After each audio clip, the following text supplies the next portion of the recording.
You've stepped into the Jared Briggs Show. Ladies and gentlemen, welcome back to this week's episode. This week we are going to take a moment and go down memory lane. Hey guys, I want to talk a little bit about experience that I had over this last weekend and just talk about some memories. And it brought me back to my childhood a little bit and where to I am now. And it caused a moment of kind of reflect and to smile and actually feel proud of like, dang, I've actually made progress in my life. So I want to share that with you. Let's just jump right in. This last weekend, we went out to my hometown of Manila, Utah, which is a tiny little town. For any of you listening, maybe you grew up in a bigger area, or maybe you thought it was a small town. My graduating class was 16. So a lot of people get surprised when I say that. There was 8 boys and 8 girls in my graduating class, so it was pretty small. There are smaller out there, so maybe you do have a smaller class, a smaller community. But I really enjoyed it. It was a really good place to grow up. There's not a lot of cops, so you get away with a lot of great things, right? But we went out there this last Mother's Day weekend to spend some time with my mom. It's been a little bit since we've been out there, too, so it was really fun to go out there. And we didn't have anything planned. We didn't have, let's go do this and this and this and this and this.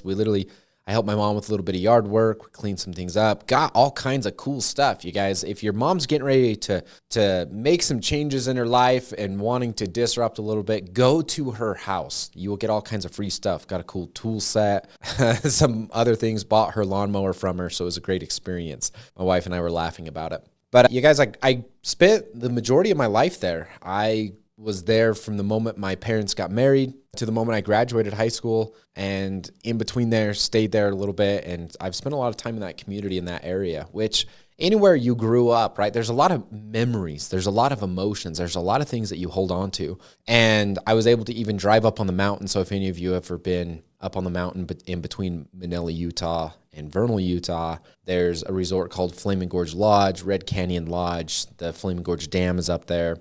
And my wife and I ended up taking a drive up there on Sunday. Some family things happened. My mom actually had to go leave Sunday morning. And so I got to spend the time with my wife and my kids in the area I grew up, which was a lot of fun. So we took a drive up on the mountain. And even on Friday, driving in, Saturday, you guys, I was really reflecting on my life. I was really reflecting on who I was and the way that I thought, the way that I was developing, the things that I was dealing with in my own mind, within my heart, and the things that weighed heavy on my heart.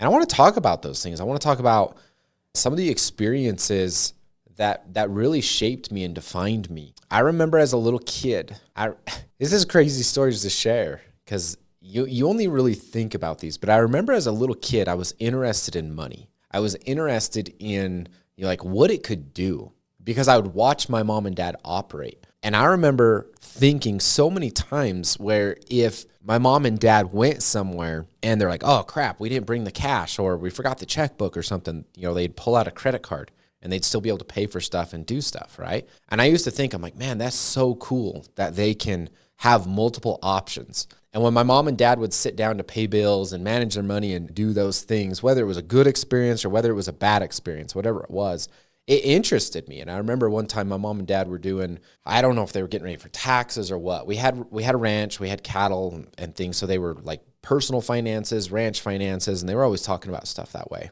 And I wanted to do something like that. I was interested in it. And I never really put those things together. But now looking back, I'm like, man, I wish I would have really asked my mom and dad, hey, I want to do this stuff. But I remember going to my room and I grabbed a notebook, a spiral ring, those little wire spiral ring binders. You can get them in college ruled or wide ruled, right? That every teenager probably uses a ton. I remember I went and grabbed those and I counted up all the change that I had in my room. And I made a line item on a note page of how much money I had in the change. And then I thought about, I've got a couple cows and I've got, I tried to create a financial statement based on Jared Briggs's life. And so that's kind of a funny memory of when I was younger. And then I remember driving up on the mountain. I remember places that we went camping and areas that we went hunting and the stories that came up with that.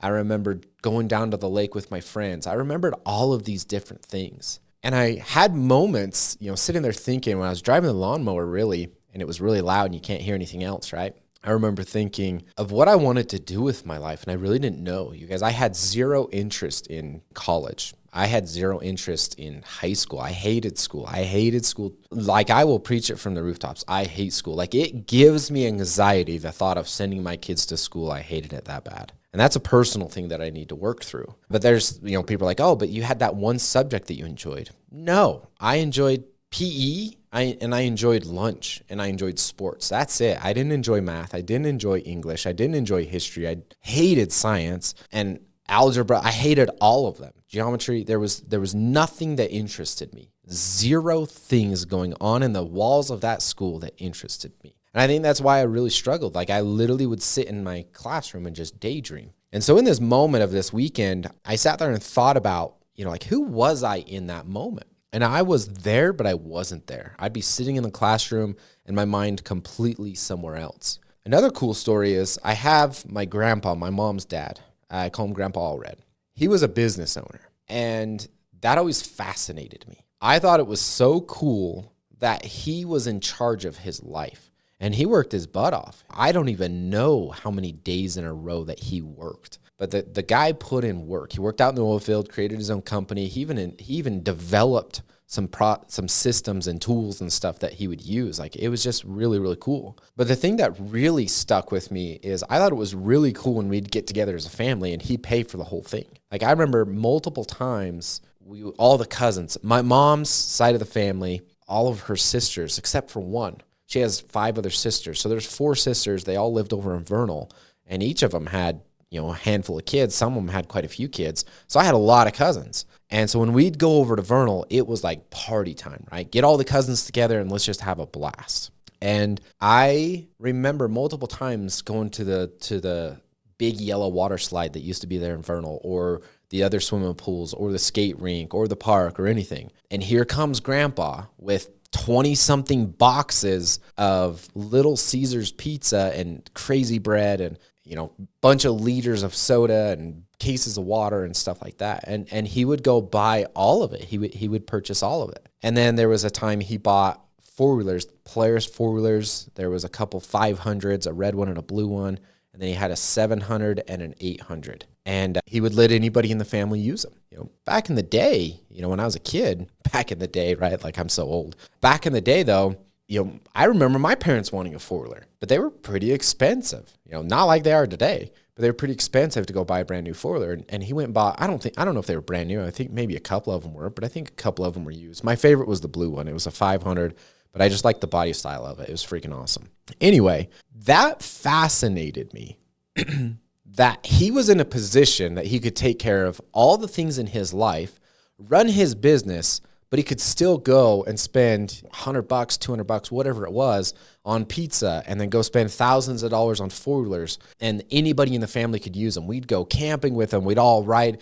A lot of times we'd use them all together when we'd all get together. We'd go out to the sand dunes or up on the mountain or down by the lake or wherever we were going, and we'd all use them as a family, and it was a complete blast. That inspired me. That influenced me. And so this last weekend, spending that time in my hometown and thinking back to who I was, you guys, I didn't know what I wanted. I didn't know what I wanted to do with my career.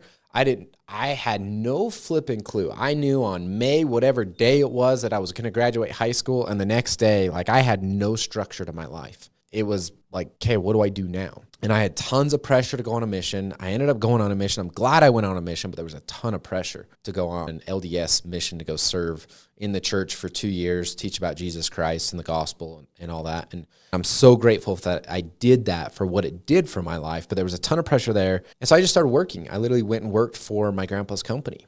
My aunt and uncle were in charge of it at this time, and I just went and worked there. I was like, great, I'm going to go get a job. And it was a really good paying job right out of high school. I think I was making $18 an hour, and it was just a part-time thing until there was something else I was working on. That never worked out, and so I just went on full-time working for my grandpa's company. And things happened, ended up leaving that and went and worked for IFA for like 9-10 months, and then I left on my mission. So I literally just worked out of high school. I had zero desire to go to college. Like, it didn't even cross my mind. It didn't even like, oh, maybe I should go take a couple classes.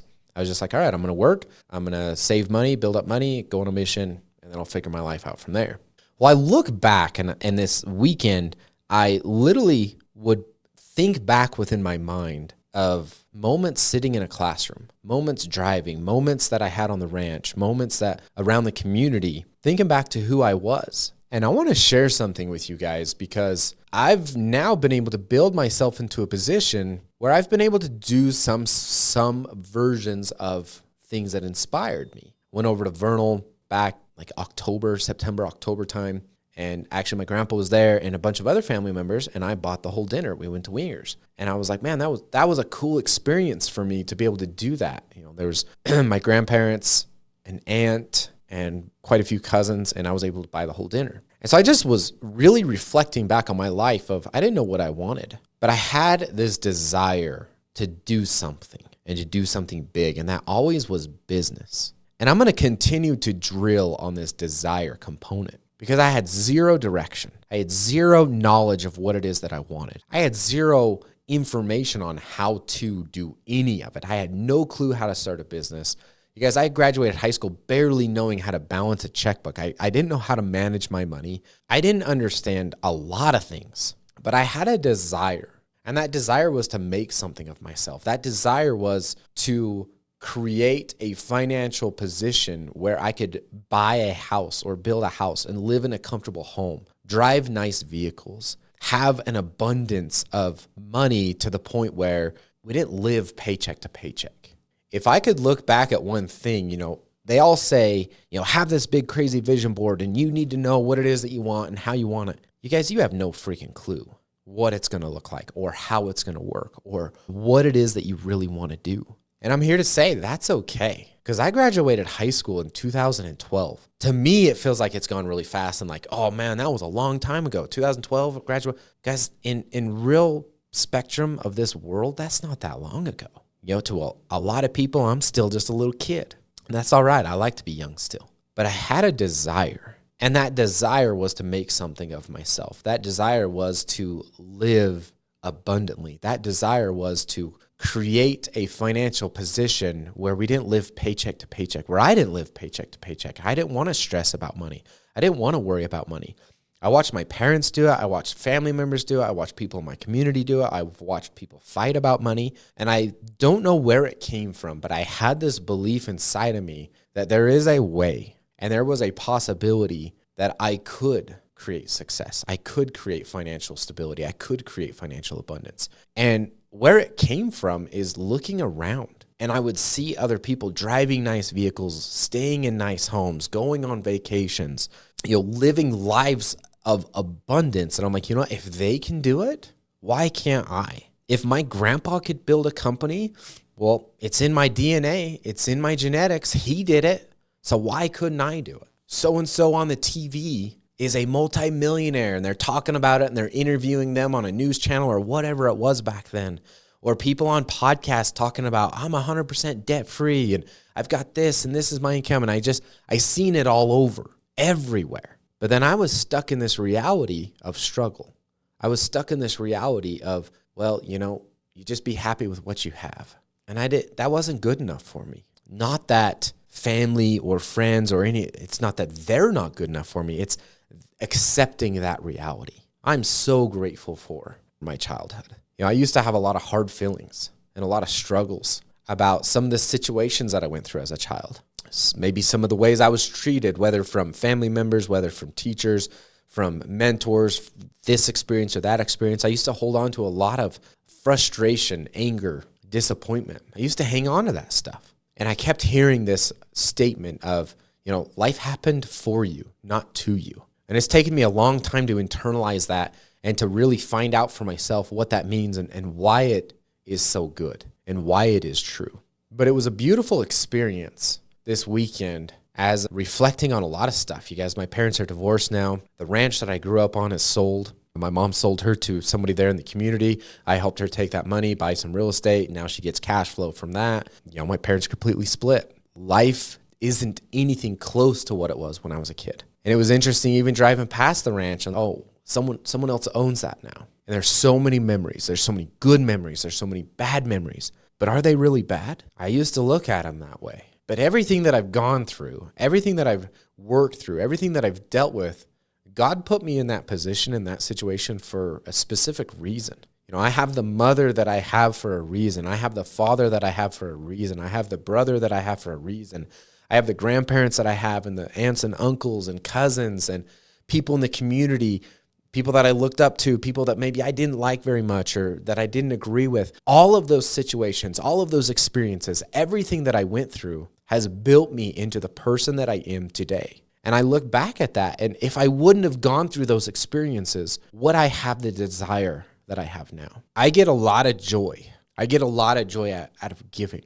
And I feel like I get that from my mom. My mom, and my dad is too, but my mom is a very giving person. Anywhere we go or anything that we do, she's trying to buy or pay for it or, give or go do something. If somebody's like, oh man, we need some snacks, we're all hanging out, she'll run to the gas station and she'll buy a freaking bag of snacks. And I tease, like, I kid you not, you guys, it's not going to be 1 or 2 bags of candy. It's going to be like 10 and a case of sodas for everybody. And she's a very giving person. Well, I find a lot of joy in that. I feel this responsibility to be in a position that if someone's in need or somebody needs help, I want to be in a position to help them. If something happened, let's say in my wife's side of the family, and there was some chaos going on and we needed to go down to the hospital, whatever the situation may be, and someone's maybe in a situation where they couldn't pay for the hotel or the food or stuff, I want to do that. I want to be able to do that. I want to be able to take the pressure off of people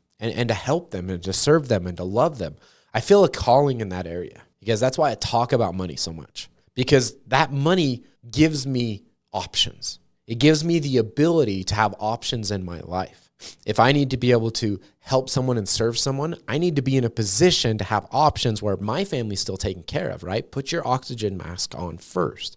And to take care of my family, make sure all of my expenses are covered and food is on the table and all that, but then to have a reserve and to be able to take that reserve and to serve people and to help people. I really enjoy that. My grandpa was like that. This one that I've talked about, it's business owner. He was very generous people. I've got a lot of generous people in my family. But one thing that was always hard for me is I could tell the stress and the pressure on a lot of them, that when they would give or they would serve or they would do something, it created financial pressure within their lives of, man, how are we going to make it this month? And so I feel this great desire to get myself into a position where it doesn't affect me and that I can do that.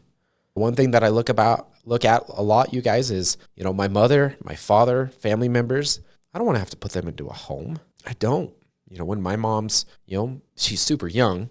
She's not even 50. She's close, but she's not. And even my dad, in those situations, I don't want to have to stick them in a home. I want to be in a position where I can build them a little, 1-level house and go hire a personal nurse to come in and take care of those things. So all of these things that I'm sharing, you guys, when I looked back over this weekend of who I was in 2012, 2011, 2010, 2009, 8, 7, 6, 5, 4, 3, 2, 1, 2000, 1999, all the way to 1994 when I was born. Because everything that I've been able to do and that I've been able to build and that I've been able to learn and experience, I've just taken it one day at a time. One day at a time. You guys, being a business owner was a huge desire of mine. So an experience and an opportunity presented itself, and I started a business. I started my insurance business, and I grinded, and I worked, and I worked, and I worked, and I worked. And now I'm at this moment and at this point where I'm like, oh, wow, this isn't all that I want. I want to take everything that I've learned, my life experiences, all these things, and I want to share them with other people.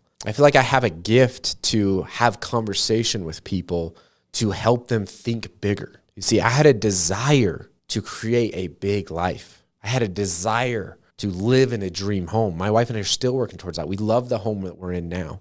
Because we have a bigger dream and a desire. We want to build our dream home. We want to buy a ranch. There's so many other desires that I've had that I have. And guess what, you guys? That fuels me. And that has pulled me in so many directions. And it has pulled me in so many situations to cause me to grow, to cause me to build, to cause me to develop, to cause me to question everything. You guys, I've questioned my faith. I've questioned religion. I've questioned God. I've questioned the scriptures. I've questioned family. I've questioned what's right, what's wrong, what's good, what's bad. I've questioned what to do and what not to do. I've questioned what's the right thing with money. I have started questioning everything in my life so that I could develop and build into the person that I feel inside to be. So what I'm sharing with you guys here is, if you have a desire, you need to hold that desire very delicately within your heart, within your hands, within your mind. Hold that desire very delicately, because that will take you down a path that only God could create, that only God could make, and that only God has created a plan for you. You see, I had a desire to create financial wealth. I had a desire to create a business. I had a desire to be a good husband. I had a desire to be a good father. I had a desire to build a home. I had a desire to be a leader. I have had a desire to podcast. I've had a desire to create a life coaching business, organization, whatever you want to call it. I've had desire for all of these things. And that desire has taken me down roads, and those roads lead me to situations, experiences, and all of these things where I'm like, oh, I'm not strong here. I need to get better. You see, that desire will pull you and push you and test you and challenge you. How bad do you really want it? Because if you want something bad enough, you will find a way. I wanted, you guys, being financially abundant isn't an option for me. Isn't an option. I will do anything and everything to take care of my family. It is a zero, non-negotiable thing for me.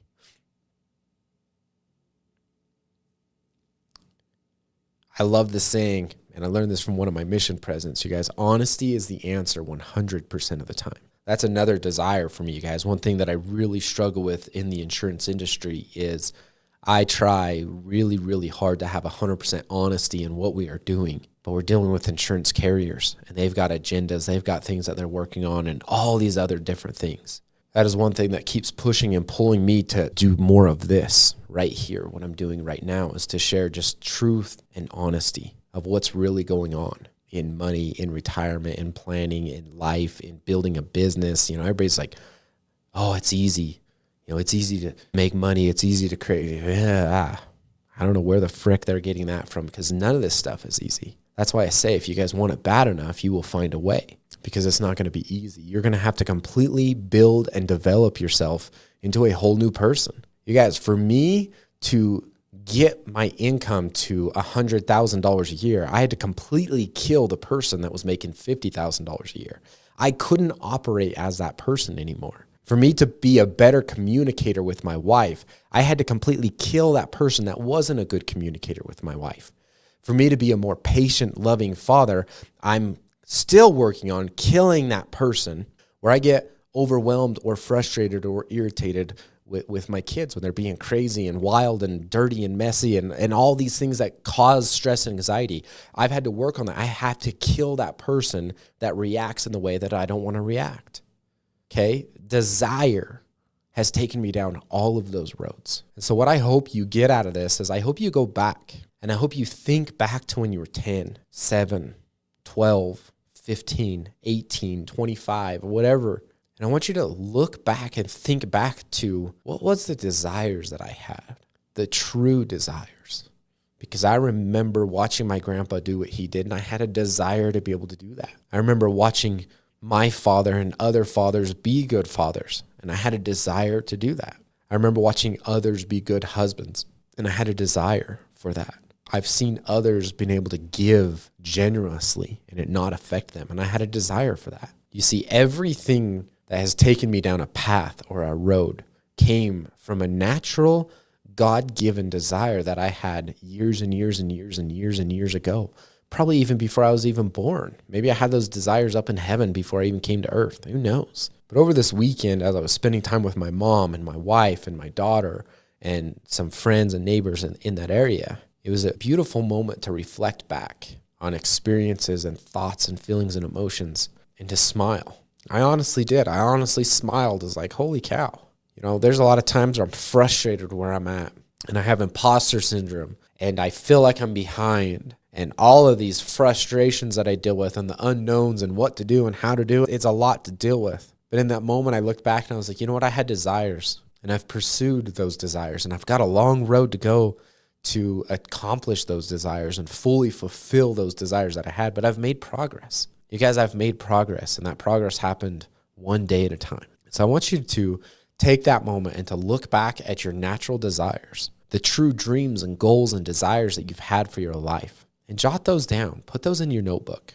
And then just start thinking of really simple things. What is something you could do today that would put you in progression towards that desire? It doesn't have to be crazy. It doesn't have to be magnificent. It doesn't have to be anything above and beyond, but it can be something small. Do what you know you can do right now. You know, if you're making $30,000 a year right now and you want to get to 100,000, well, guess what? You don't know how to get to 100,000 right now. You haven't solved that problem, but I bet you could get to 32,000. And then once you solve that problem, I bet you can get to 35 and then 40, and then 45, and then 50, and then 75, and then 90, and then 99, and then 100. Or if you want to be a better father, well, you need to look at what that's going to take. What is your desire, and what is it you need to get better at? And start making small little increments every single day over extended period of time is going to turn into something where you look back and you're going to smile. You're going to smile. It's 2025. So what is that, 13 years ago that I graduated? I'm glad I could look back 13 years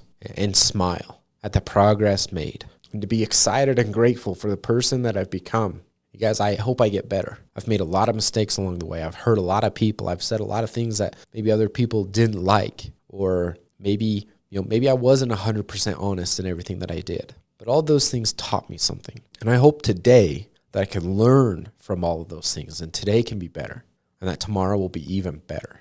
You guys' desire will take you exactly where it is that you want to go. So reflect back on those desires, jump into those desires, and start taking action on them. You guys, thank you for listening. Thank you for being a part of this. If you got value from this, let me know, and also share it. I'd love for you guys to take a screenshot, share this on your social media story, or share it as a post. What touched you, what hit you. I'd really like to grow this. I'd really like to reach more people and help them build their true dreams, their true desires, and the life that you're really pursuing. If you would, please give me a rating, give me a follow, and share this in some way. You guys have a wonderful day, and be the master of your life.